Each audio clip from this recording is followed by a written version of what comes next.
बाबा के अपना सुन भेंट हुई हूँ तय दर है बहिना केकरा गए ई गांव के पुतोही तो ओकरा कतल जेबे है बहिना है केकर पुतौ तोरा मालूम छ नहीं है है कल्ला के राम स्वरूप नहीं है ओकरे पुतौ है आई है तो कौन जात है पासमान है पासमान अगर तू सधवा है हाँ राम स्वरूप पासमान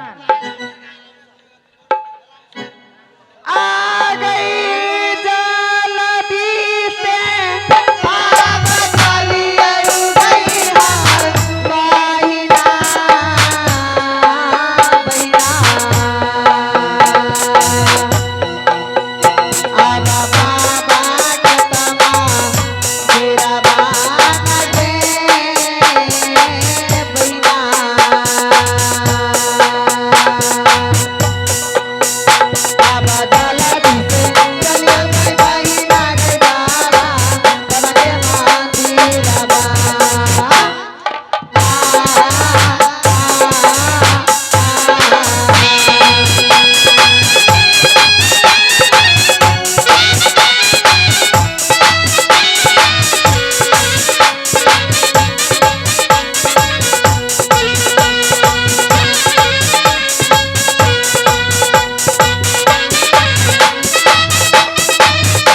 है जेब नहीं जेब तो बाबा के फाटक बंद हो जाते है बहिना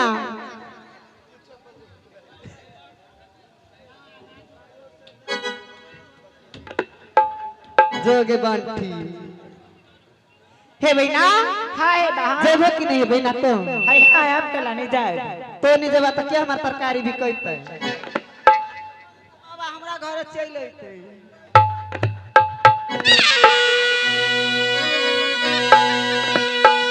ये रास्ता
चंपापुर में यही जाई छी हम सती के आब छोड़ी के यही बाबू चंपापुर बंगाला पानया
या बाबा की मंदिर में गेलो बाबा महाराज आवाज शिला अब तक तुम्हारा जोग सिद्ध नहीं हुआ है।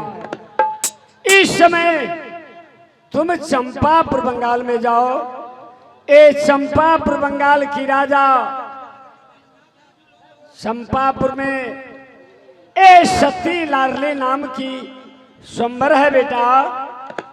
तुम चंपापुर बंगाल में ए देश देश का छत्री देश देश के सुबा ए चंपापुर बंगाल में पहुंच चुके हैं। संसार के जितने छत्री है ए चंपापुर बंगाल में गया है तो भी जाओ।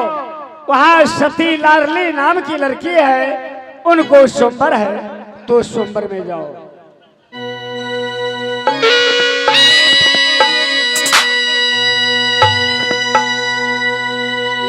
बदन रहिए चल बाबा जिया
जय में घर हेमपुर शहर, परंतु बाबूजी के नाम राजा हेमंतचंद, माँ के नाम है सती मेनावती। परमात्मा दोसर न तेसर एक लड़की ले लो, जैमे बाबूजी नाम दे लो सती हेमंती। बचपन से बाबूजी स्कूल में पठा दे लो, स्कूल में से पढ़ का अपना महल में लो। 12 बरस की उम्र भी 12 बरस तक स्कूल में पढ़ लो। कहाँ हो